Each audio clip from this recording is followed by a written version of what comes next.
Thank God you're on our team. Yes, sir. Thank you. Appreciate it. Where am I heading? Oh, group photo, sir. Yeah. Yesterday you were asked, I know that you guys have been the White House has been heavily focused on the substance, obviously, as it relates, and that's the biggest impact on Americans broadly, but that you were asked about the leak itself, and given the historic nature of the leak, which was so unprecedented, as you acknowledged, you said, I don't think we have a particular view on that other than to say that we certainly note the historic or unprecedented nature of it. Why wouldn't the White House condemn this leak? Are there any concerns? Do you have concerns about the sort of further politicization of one of the branches of government? Have you ever reported anything that's been leaked to you? I am, and you guys have criticized leaks before as it's been provided. So you've criticized in the past. Why not criticize this leak? There's an effort to distract from what the actual issue here, which is the fundamental rights. I don't think they're at the same level. We don't think they're at the same level. So they're not at the same level, but would you agree that it's still worthy of condemnation? Well, look, I think there has been a call for an investigation by leaders of the Supreme Court. And Secretary of Education, Miguel Cardona. Where are you, Miguel? Yeah, where is my... He says, there he is. He's educating people in the back. There you go. Did you see Naomi, too? I didn't see Naomi. She's over here. How can you miss her? Well, I tell you what, Naomi, how are you?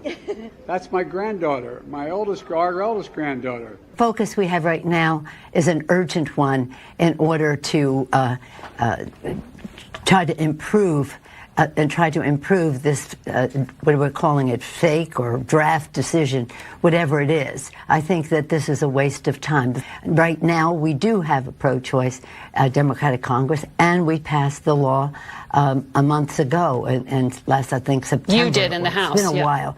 It's a number of votes. But the votes aren't there in the Senate. The Senate is, you'll have to talk to the Senate about the Senate, but draft decision means so that the final decision doesn't go that far.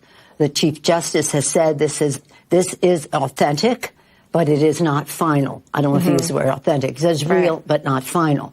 So again, Lincoln said public sentiment is everything. With it, you can accomplish almost anything. Without it, nothing. And women just have to weigh in. I don't think there's a good outcome here, but I think there's a better outcome than what we have seen in the first draft, which is radical. You've been fiercely advocating for the president to cancel student loan debt, but really only 13% of Americans even have federal student loan debt. So is this really the best way to reach most voters? And also, what do you say to someone like me who worked 2 jobs for a decade to pay off all their student loans, just finished? Where do I sign up for reimbursement? So let's start out with who has student loans today. About 40% of the folks with student loans don't have a college diploma. Prices are not, and I underscore, are not going back to where they were. You'd need months and months of minus signs on year over year and month over month CPI and PPI. Don't think you're going to get months and months of those. Was the Steele dossier disinformation? It's not for me to opine on that. You know, Americans are generally... I have watched her with slack-jawed astonishment. Who picked her? The Department of Homeland Security selected Ms. Jankowicz. Who at the department picked her? Senator, we don't discuss our internal hiring processes, but I am the Secretary of Homeland Security. Did it know that she had said that Mr. Hunter Biden's laptop is Russian disinformation? Senator, let me repeat myself and add one other fact. I was not aware of that. When the department picked Ms. Jankowicz, did it know that she had vouched for the veracity of the Steele dossier? Senator, let me repeat myself and add an additional fact. 2, I was not aware of that fact. 3, and 4, it is my understanding that Ms. Jankowicz is a subject matter expert. I can tell. When the department picked her, was the department aware of her TikTok videos? Senator, They're really quite precocious. Senator, I was not aware of those videos. You're going to see it decrease. Wow.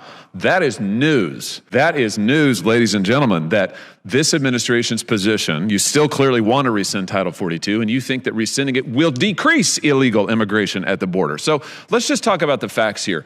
Last year alone, DHS experienced a record 1.7 million. Your policies are single-handedly leading to an explosion of illegal immigration at the border. And yet you're sitting here and telling me that border walls have nothing to do with it, that Title 42 will lead to a decrease in illegal immigration, that eliminating the Safe Third agreements have nothing to do with the surge. Good heavens. This is just remarkable. Nothing you have said here is remotely credible.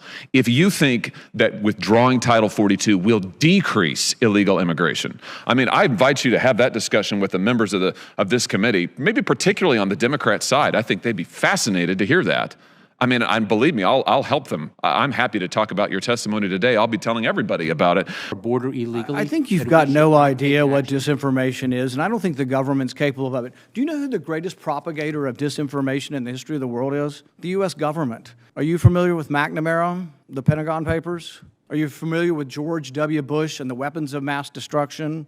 Are you familiar with Iran-Contra? Think of all the debates and disputes we've had over the last 50 years in our country.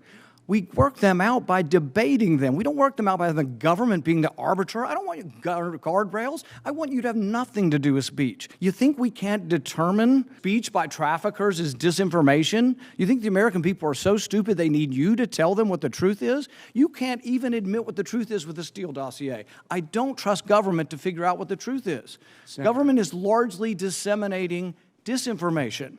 Senator, you would have to give me the details with. Okay, here. I've said a million times that cloth masks don't work. YouTube takes me down. They're a private company. I can have that beef with them. What about you? Well, first of all, those are very specific. Senator, first of all, it's not for us to take it down. And second of all, are you going to put information out there saying that I'm spreading disinformation?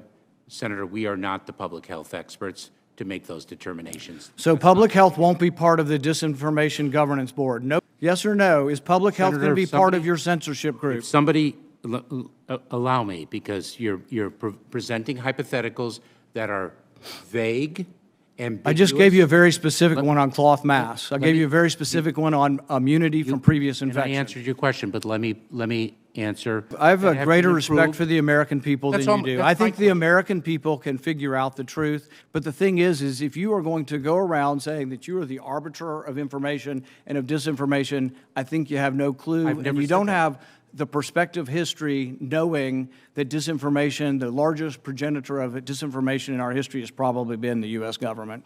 So another one about abortion.